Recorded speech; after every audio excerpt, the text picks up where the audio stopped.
Ayant constaté que le compartiment offensif a été le talon d'Achille de l'équipe la saison dernière, les responsables des jaunes et verts de la JSK, en concertation avec l'entraîneur Abdelhak Banchika, ont renforcé le secteur avec 2 joueurs étrangers. Il s'agit de l'attaquant congolais zambien Walter Boualia et de l'attaquant burkinabé Djibril Ouattara. Avec la venue de ces 2 éléments, la concurrence sera plus féroce la saison prochaine. Le jeune attaquant Redouane Berkane ne sera pas en reste, il entend bien lutter pour arracher le poste d'attaquant de pointe qui séduira Banchika. En somme, ils sont 3 tueurs à la JSK en quête d'un contrat. À qui le général va confier la mission ? Redouane Berkane avait terminé la saison écoulée comme meilleur buteur et, malgré son jeune âge, son ambition est d'être un titulaire indiscutable sur l'échiquier de Banchika. Personne n'avait misé sur lui lors de l'exercice écoulé, mais, malgré son inexpérience, il avait séduit plus d'un. Or Banchika, auquel la direction a assigné comme objectif de jouer les premiers rôles en championnat et d'aller le plus loin possible en Coupe d'Algérie, avait fait appel à l'ex-pensionnaire du Ali du Caire et d'Al-Nada, en l'occurrence. Il ne s'est pas contenté de lui puisqu'il avait aussi recommandé aux dirigeants d'engager Ouattara qu'il a eu sous la main lorsqu'il avait entraîné Berkane. La présence d'autant d'attaquants pour un seul poste poussera chacun d'eux à travailler sans relâche pour tenter de gagner la confiance de son coach. Cette concurrence sera bénéfique et pour l'équipe et pour les joueurs qui devront fournir plus d'efforts pour être toujours au top de leur forme. 2 matchs 0 but. Avec le recrutement de l'ancien pensionnaire du Ali du Caire Walter Boualia, les dirigeants et l'entraîneur s'attendent à ce que l'attaque de la JSK crache le feu la saison à venir. Malheureusement ni Boualia ni Berkane et moins Ouattara n'ont marqué le moindre but lors des 2 matchs amicaux disputés respectivement face à Turbutluspor et Al-Muara. Boualia a été encensé par tout le monde et même s'il n'est pas encore au top de sa forme, à la JSK, on dit qu'il a le sang du but et qu'il sera d'un grand apport pour l'équipe. Il n'avait pas débuté la préparation avec l'équipe et c'est pour cela qu'il lui faudra du temps pour retrouver sa forme optimale. C'est un attaquant d'expérience et s'il retrouve son meilleur niveau, il fera parler de lui sous le maillot des jaunes et verts. Personne ne doute de ses qualités mais le fait qu'il n'a pas réussi à marquer le moindre but lors des 2 premiers matchs, cela suscite des interrogations. Pour le burkinabé Ouattara, bien que ses prestations lors de ces dernières saisons ne soient pas vraiment convaincantes, les dirigeants et le staff technique pensent qu'il apportera le plus attendu de lui. Il a été recruté sur demande de Banchika qui le connaît bien et s'il lui a fait appel, c'est parce qu'il est convaincu qu'il sera d'un bon apport pour l'équipe.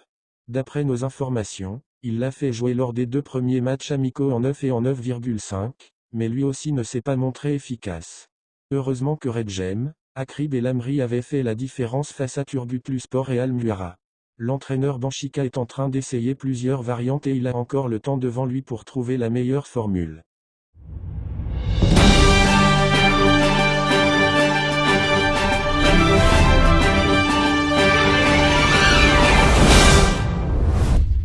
La JSK a disputé hier son 3e match amical depuis sa venue en Turquie pour le 3e stage de préparation d'intersaison. Après avoir battu la modeste équipe de Turbutluspor, 2-1, et fait match nul contre Al-Muara SC, 1-1, les jaunes et verts se sont imposés hier après-midi face à l'équipe émirati d'Al-DSC sur le score de 3-1. Le match s'est joué sur le terrain du centre Green Park Carte Presor et Spa. Les 3 réalisations des jaunes et verts ont été l'œuvre de Redouane Berkane à la 68 pieds, Walter Boualia sur pénalty à la 90 pieds et Kosela Boualia à la 93 pieds. Pour revenir à la physionomie de cette empoignade de préparation, la JSK a dominé les débats et les camarades de Kanouté étaient plus dangereux. Beaucoup de ratages en première mi-temps. Il y avait beaucoup d'engagement physique de part et d'autre et les jaunes et verts de la JSK ont montré un meilleur visage. En première mi-temps, les attaquants de la JSK ont fait preuve d'inefficacité et ont raté des occasions de scoreur par l'intermédiaire d'Ouattara, Akrib, Redjem, Chekal et Kanouté. Les Canaries du Djurdjura ont exercé un pressing haut sur leurs adversaires, mais n'ont pas réussi à transformer en but les nombreuses occasions qu'ils se sont procurées. Au moment où tout le monde attendait l'ouverture du score par la JSK, l'arbitre turc accorde un pénalty imaginaire pour l'adversaire. Sur un tacle de Banzaï sur un joueur adverse et loin de la ligne des 18 mètres, l'homme en noir de la partie surprend tous les présents et désigne le pénalty que le numéro 27 d'Al-DSC transforme en réalisation.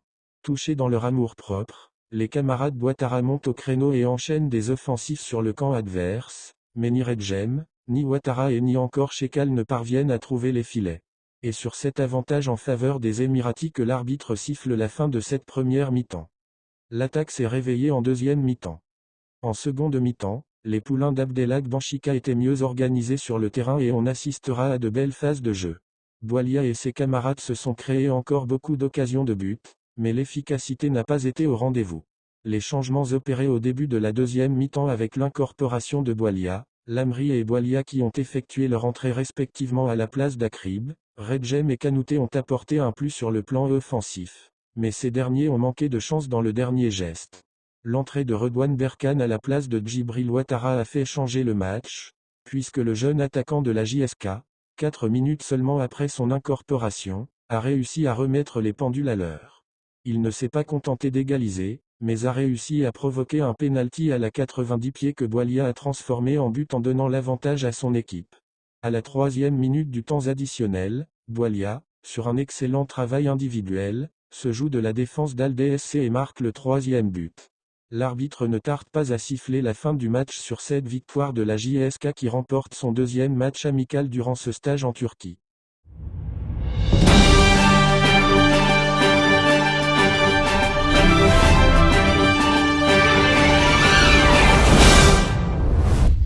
La Confédération africaine de football CAF a officiellement annoncé la création d'une nouvelle compétition appelée la Super Ligue africaine, visant à élever le niveau du football sur le continent. Cette initiative, dirigée par le président de la CAF, Patrice Motsepe, a pour objectif de rassembler les meilleurs clubs africains dans une compétition de haut niveau.